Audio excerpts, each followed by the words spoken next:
It was almost midnight, and the road stretched ahead like a black ribbon disappearing into the hills. My headlights carved out only a narrow tunnel of visibility, and everything else was swallowed by darkness. The dashboard clock glowed faintly, ticking away the minutes as the silence in the car pressed in heavier than the night outside. I kept both hands on the wheel, my knuckles pale against the faint glow of the instrument panel. The road was empty, but that didn't comfort me. In fact, the emptiness made me more uneasy, like I was the only living thing moving through a dead world. I turned the radio on, but the static was so loud it was worse than silence, so I switched it back off. That left me with only the hum of the engine and the occasional squeak of the tires against the worn asphalt. Then I saw it. Something small flickered across the beam of my headlights. I slammed the brakes, heart hammering, only to realize it was a stray plastic bag blowing in the wind. I exhaled and laughed at myself, but the laugh was shaky. My nerves were tighter than I wanted to admit. But just as I pressed on the gas again, the engine coughed. Once, twice, and then it steadied. That should have reassured me, but instead it made my stomach sink.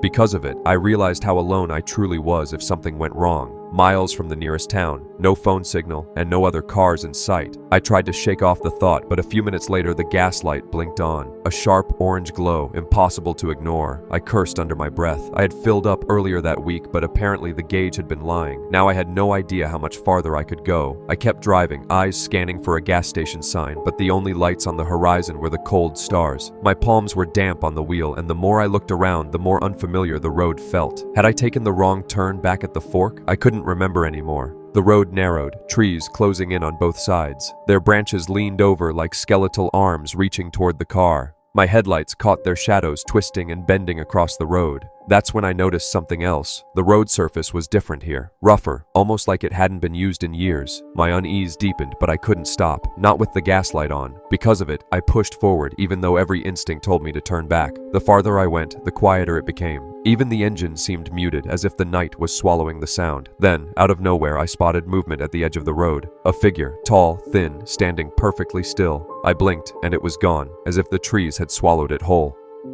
My throat went dry. Maybe it had been a trick of the headlights, but my heart refused to slow down. I pressed harder on the gas, desperate to get away, but the road twisted sharply and my tires skidded on loose gravel. The car fishtailed before I managed to steady it. My breath came fast and ragged, and the gaslight now blinked furiously. Finally, I saw a sign. Gas station 2 miles. Relief flooded me, but as I rounded the bend, the station came into view, and my relief died instantly. It was abandoned. The windows were broken, the roof sagged, and the sign buzzed weakly with failing electricity. I pulled in anyway, praying there might be something left, but the pumps were dry and rusted. The silence here was heavier than anywhere else, and I suddenly felt watched, as if eyes were following me from the empty building. Because of it, I stayed in the car, gripping the wheel, debating what to do next. That's when the engine sputtered again, this time for good. The headlights dimmed, then went out, leaving me in absolute darkness. I reached for my phone, but there was still no signal. The night pressed closer, thick and suffocating, and then, from the trees, I heard it. Slow, deliberate footsteps approaching the car. I locked the doors and held my breath, but the sound didn't stop. It circled the car, one step at a time, until it stopped right beside my window. I couldn't see anything, only my reflection in the glass, wide-eyed and trembling. But I knew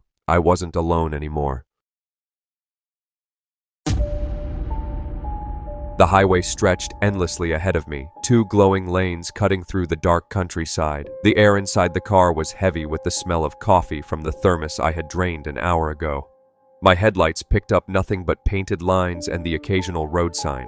The world outside was silent, and even the moon was hidden behind a blanket of clouds.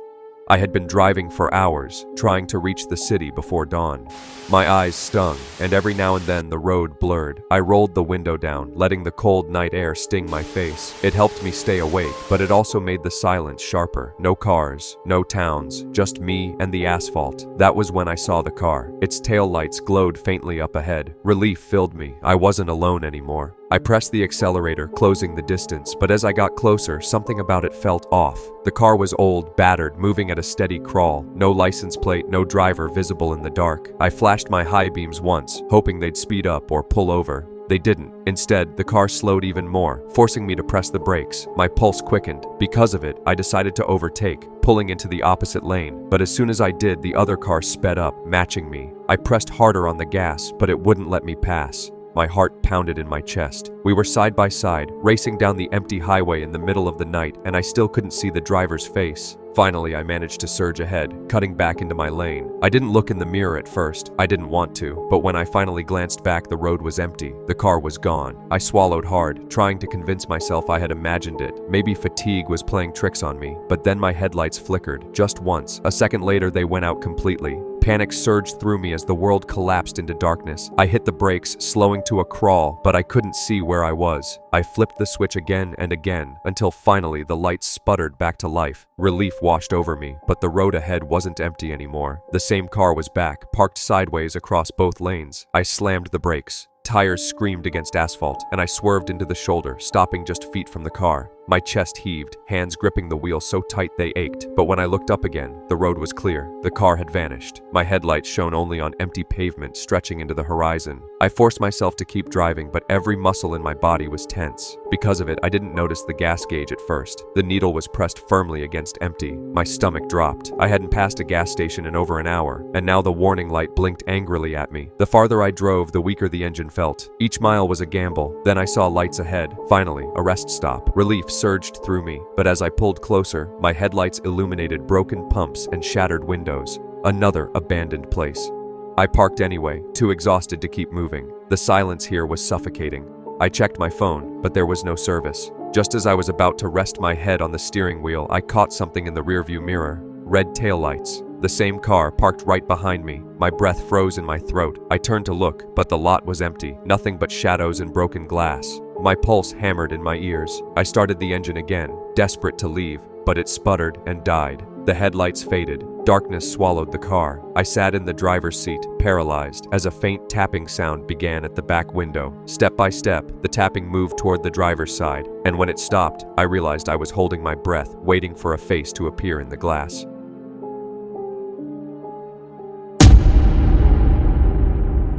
The two-lane country road was empty, stretching ahead like a scar through the fields. My headlights cut across rows of tall corn swaying in the midnight breeze. The radio played softly, an old rock song barely masking the hum of the tires. I kept glancing at the clock. 12:47 a.m. Still another hour before I reached my cousin's house. The road was peaceful, almost too peaceful. No other cars, no houses, not even streetlights. Just me, the car, and the endless dark. The farther I drove, the more the silence pressed in, like the night was swallowing the sound of my engine. That's when I saw it. A deer stepped onto the road, frozen in the glare of my headlights.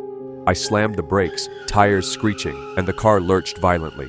The deer bolted into the cornfield, and I sat gripping the wheel, my pulse racing. I told myself it was fine, but the jolt had shaken me awake in the worst way. Because of it, I noticed the fuel light blinking on. My stomach tightened. I had filled the tank yesterday. Why was it already empty? I kept driving, hoping for a gas station, but the road gave me nothing, only cornfields stretching endlessly in both directions. The radio crackled suddenly, drowning out the music with static. I reached to turn the knob, but the static shifted into something else. Faint voices, whispering. I froze. The words weren't clear, just broken fragments. But the longer I listened, the more it sounded like my name. I switched the radio off immediately, and the car fell silent. My hands trembled on the wheel, but the silence didn't last. A moment later, I heard knocking, 3 sharp taps coming from the trunk. My eyes darted to the rearview mirror. Nothing. My chest tightened. I tried to convince myself it was just the road vibrating the car.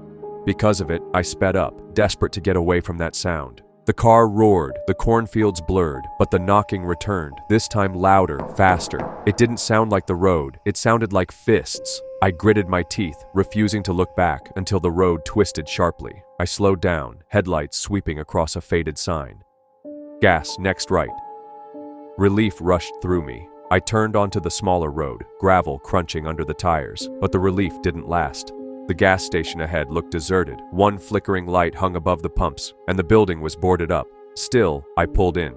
The knocking from the trunk stopped the moment I parked. My breath came hard and shallow. I forced myself to get out, the night air cold against my skin. The station smelled of rust and mold. I tried the pump, but nothing came out, just a hollow click. I turned back toward the car, and that's when I noticed it. The trunk was slightly open. My blood ran cold. I hadn't touched it all night.